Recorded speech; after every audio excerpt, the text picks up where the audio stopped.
حال کرانا سبحان اللہ. حضور سارا سال آپ کا کھایا، آج تو حلال کرنا ہے. لا الہ الا اللہ محمد رسول اللہ. میں 8 کلومیٹر چلا ہوں، میرا بیٹا بھی 8 کلومیٹر پیدل چلا. بڑی منتیں کی بچوں نے، مریدوں نے، خلیفوں نے، نمازیوں نے، اٹھا لیتے ہیں. اس نے کہا نہیں. جب مسجد کے قریب ہم پہنچے نا، آدھا کلومیٹر مسجد رہ گئی، میں نے اسے دیکھا، میری آنکھوں سے آنسو گرنے لگا. میں نے کہا واہ سیدہ، بیٹا بھی وہ لے کر دیا ہے حضور سے جو 6 سال میں حضور کے لیے 8 کلومیٹر چل رہا ہے. جب 20 سال کا ہوگا تو حضور کے لیے کتنی قربانی دینے والا ہے. سبحان اللہ. بس آپ سے یہ کہیں گے اپنی اولادوں کو حضور کے غلام بناؤ. جمعہ پڑھنے کے لیے جاتے ہو انہیں اپنے ساتھ لے کر جایا کرو، محفلوں میں جاتے ہو انہیں ساتھ لے کر آؤ. کیوں؟ یہ جب حضور کی شانیں سنیں گے نا تو یہ بڑے ہو کر منکر نہیں بنیں گے، یہ بڑے ہو کر حضور کے عاشق بنیں گے. اور اگر تم نے ان کی طرف توجہ نہ دی، یہ کسی مرزے کے ہتھے چڑھ جائیں گے، یہ کسی ڈاکٹر کے ہتھے چڑھ جائیں گے، یہ کسی اور کے ہتھے چڑھ جائیں گے. اپنی اولادوں پر توجہ دو، بس توجہ کیجئے گا. وہ 9 سال کی عمر تھی، حضور رونے لگے. چچا نے کہا محبوب نہ روئیے، میں سب کچھ برداشت کر سکتا ہوں مگر تیرا رونا نہیں گوارا کر سکتا. کائنات میں کسی باپ کو اپنے بیٹے سے اتنی محبت نہیں جتنی جناب ابو طالب کو حضور کے ساتھ محبت. سبحان اللہ. پنکھا لگ سکتا ہے یہاں پہ، پنکھا پیڈسٹل فین وہ تو لگوائیں ذرا، یہاں پہ لگوا دیے گا. توجہ کیجئے، حضور کی سواری آ رہی تھی. اب وہ قافلہ چل پڑا. وہ پہاڑ سے قافلہ اترا تو قریش سارے تھے آگے اور سرکار کی اونٹنی تھی سب سے آخر میں. وہ بحیرہ راہب عبادت کر رہا تھا، اسے گرمی محسوس ہوئی. اس نے کھڑکی کھولی، کھڑکی کھلتی تھی مکے کی طرف. جب کھڑکی کھولی نا تو اس کی نظر پہاڑ کی چوٹی پر پڑی. اس نے دیکھا کہ پہاڑ کی چوٹی سے ایک سوار اتر رہا ہے. وہ سوار اونٹنی پر سوار ہے اور اونٹنی پر بدلی نے سایہ کیا ہوا ہے. سبحان اللہ. اونٹنی پر بدلی نے سایہ، اس کے ہوش اڑ گیا. اس نے کہا یہ تو حضور آ گیا. سبحان اللہ. آسمانی کلات والوں نے میلاد منا کر یہی تو دنیا کو بتلا رہے ہیں کہ لوگوں حضور آ گئے ہیں. سبحان اللہ. اٹھ کر کھڑا ہو گیا، ہوش اڑ گیا. اس نے کہا یہ تو حضور آ گیا. وہ دوڑا باہر کی طرف. اس کے گھر کے باہر نا ایک برگد کا درخت تھا بوڑ کا. قافلہ قریش کا آگے تھا. انہوں نے آ کر چھاؤں میں اونٹ بٹھا لیے. جب سرکار آئے نا تو چھاؤں میں جگہ نہیں تھی. اب حضور اونٹنی ادھر گھما کر لائے جدھر سے سورج کی دھوپ آ رہی تھی. جیسے ہی سرکار ادھر سے گھما کر لائے نا، اب وہ درخت جو تھا نا اس نے بدلی سے کہا ہٹ، کوئی ہمیں بھی یار کی خدمت کرنے دے، کوئی ہمیں بھی خدمت کرنے دے. بدلی ہٹی. اس نے چاروں طرف سے ٹہنیاں اکٹھی کر کے نا حضور کے اوپر چھاؤں کر. سبحان اللہ. اس نے جب یہ منظر دیکھا اس نے کہا یہ تو حضور ہے. وہ اندر دوڑا. اس نے نوکر سے کہا جا قافلے والوں سے کہو آج تمہاری دعوت ہے ہماری طرف. سبحان اللہ. پوچھتے ہیں یہ لنگر کہاں سے چلا ہے؟ میں نے کہا یہ لنگر یہاں سے چلا ہے. تو سر سبحان اللہ نہیں بولنے. سبحان اللہ. جنہیں حضور کی جھلک نظر آ جاتی ہے ان کے دروازے سے لنگر جاری ہو جاتا ہے. سبحان اللہ. ایک جگہ سرکار کی ولادت ہوئی ہے، حلیمہ لینے کے لیے آ گئی ہے. جب لے کر آئی ہے اس کی ڈاچی آپ کو پتا تھا کمزور ہے نا، بول نہیں سکتی تھی، چل نہیں سکتی تھی. اتنی کمزور تھی جتنے آپ کمزور ہیں. قدم اٹھاتی تھی تو گرنے کا امکان ہوتا تھا. تو وہ ڈاچی باندھ دی خیمے کے قریب. خیمہ باہر تھا. وہ گلی سے گزر کر کعبے میں آئی. کعبے سے حضور کے در انور پر حاضر ہوئی. پھر سرکار کو لے کر آئی. تو جو جانور بیمار ہوتا ہے اس کی فطرت ہوتی ہے وہ منہ زمین پر رکھ لیتا ہے. پھر وہ چونکہ ڈاچی زندگی کے سانس گن رہی تھی تو وہ سانس لے رہی تھی زور زور سے. ادھر سے حضرت حلیمہ حضور کو لے کر گلی میں داخل ہوئی. اب آپ کو یہ بھی پتا ہوگا حضور کی شان یہ بھی ہے کہ سرکار جہاں سے گزرتے تھے وہاں خوشبو آتی تھی. سبحان اللہ. یا اللہ انہیں اپنے محبوب کی زیارت نصیب فرما تاکہ یہ خوشبو یہ بھی سونگ لے، پھر یہ چپ نہیں رہیں گے. تو حلیمہ گلی میں داخل ہوئی. اب ڈاچی نے کھینچا سانس. سانس میں آئی ہوا اور ہوا میں تھی حضور کی خوشبو. جب خوشبو حضور کی آئی اس نے آنکھیں کھولی. اس نے کہا میں بڑے بڑے باغوں سے گزری ہوں مگر ایسی خوشبو نہیں سونگی. میں بڑے بڑے محلوں سے گزری ہوں ایسی خوشبو نہیں. ڈاچی نے سوچا کہیں خوشبوؤں والا تو نہیں آ گیا. اس نے گردن اٹھائی.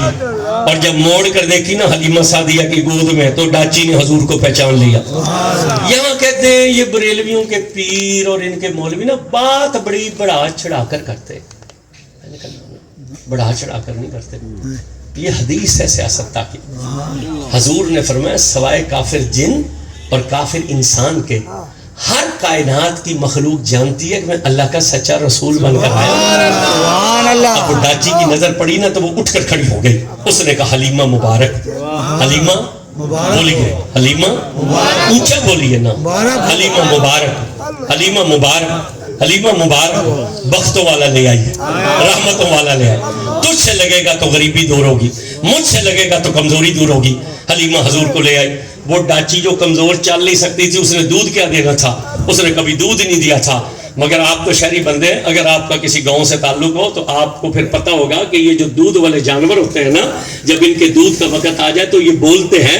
اب وہ ڈاچی کبھی دودھ نہیں دیتی تھی نا, جب دودھ کا وقت آیا تو وہ بولی. سبحان اللہ. اس نے کہا دودھ لے لو. جناب حلیمہ سعدیہ کے خاوند نے کہا یہ تو کبھی دودھ نہیں دیتی تھی, یہ آج بول کر کہتی ہے دودھ لے لو. حلیمہ نے مسکرا کر حضور کو دیکھا سبحان اللہ. اور برتن پکڑایا. ایک برتن بھر گیا, دوسرا بھرا, تیسرا بھرا, برتن ختم ہو گئے. تھنوں میں دودھ ڈاچی کے اسی طرح تھا.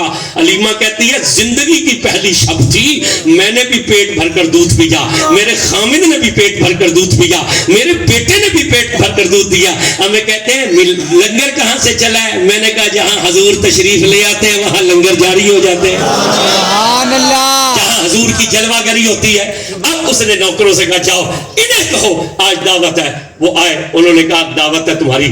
اب جن ہاتھوں سے کام نہیں کیا تھا نا, جانور ذبح کیا, ماچس کا تو زمانہ نہیں تھا, پتھر سے پتھر رگڑ کر آگ جلائی, کھانا تیار کیا.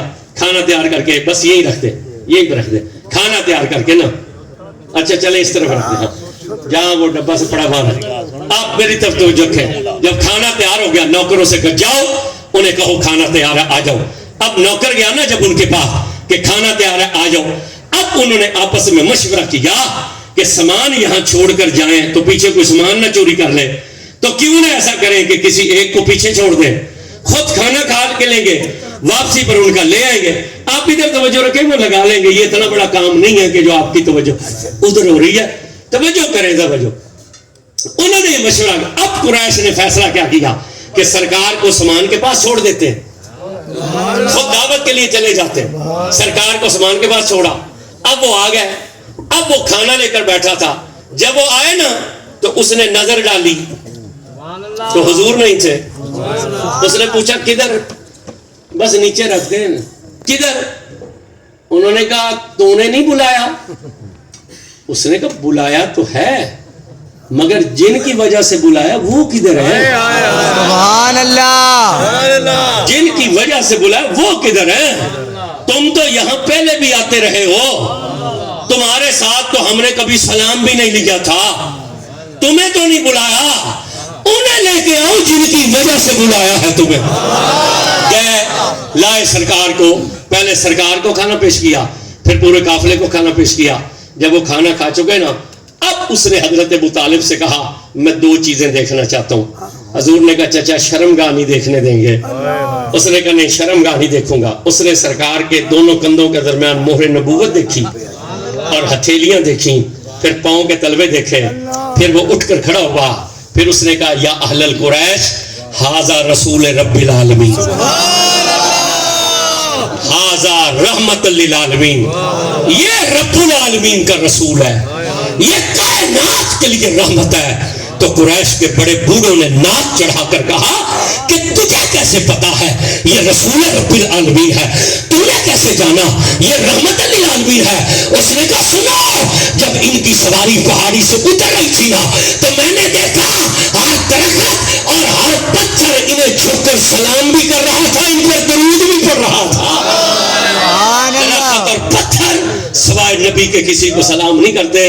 عیسیٰ تو ٹھوکر لگاتے تھے, حضور ٹھوکر نہیں لگاتے ہیں, حضور تو صرف قریب سے گزرتے ہیں. نہیں بولے نہیں آپ, حضور تو قریب سے گزرتے ہیں. اب شانیں سمجھ آ گئی حضرت عیسیٰ کی.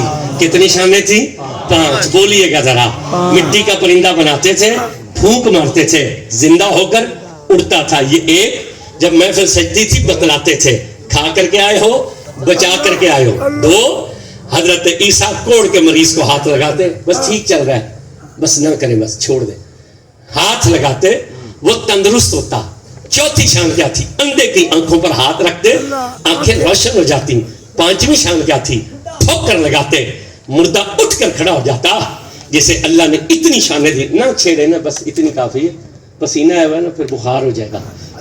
تو قرآن نے کہا یہ 5 شانیں تھی ان کی. اب جسے اللہ نے اتنی شانیں دی نا اس نے اپنی قوم کو اکٹھا کیا 11 اور 12 ربیع الاول کی شب اور اکٹھا کر کے کہا سنو یہ رات سو کر گزارنے کی نہیں ہے, اس رات میں 100 نفل پڑھو. انہوں نے کہا کیوں؟ فرمایا تمہیں نہیں پتا یہ اس نبی کی ولادت کی رات ہے. سبحان اس اللہ. نبی کی ولادت کی رات ہے. انہوں نے کہا کس نبی کی ولادت کی رات؟ کس نبی کی ولادت کی رات؟ اب حضرت عیسیٰ نے جو کلام کیا نا اسے قرآن نے پھر نقل کیا. حضرت عیسیٰ نے کہا سنو وَمُبَشِّرًا بِرَسُولٍ یَأْتِی مِن بَعْدِی اسْمُهُ احمد. سنو میں کچھ نہیں ہوں, اصل نبی وہ ہے جو میرے بعد آ رہا. سبحان اللہ. میں نے ہاتھ اٹھا کر سبحان اللہ بولنے کا. سبحان اللہ. آپ تھک گئے نا تو ہم تو اتنے تھکے ہوئے ہیں کہ تھکنے کا لفظ بھی چھوٹا ہے اس کے سامنے. حضرت عیسیٰ نے کہا سنو میں کچھ نہیں ہوں, اصل نبی وہ ہے جو میرے بعد آ رہا ہے. میں تو صرف تمہیں خوشخبری سنانے کے لیے آیا ہوں کہ اصل وہ ہے جو میرے بعد آ رہا ہے جن کا نام نامی محمد صلی اللہ علیہ وسلم. سبحان اللہ. جب حضرت عیسیٰ نے یہ کہا نا تو ایک عورت اٹھی, اس نے کہا اچھا تم کچھ نہیں ہو, تم مردے زندہ کرتے ہو, تم کچھ نہیں ہو, تم اندھوں کو آنکھیں دیتے ہو, تم کچھ نہیں ہو, تم کوڑیوں کو شفا دیتے ہو, تم کچھ نہیں ہو,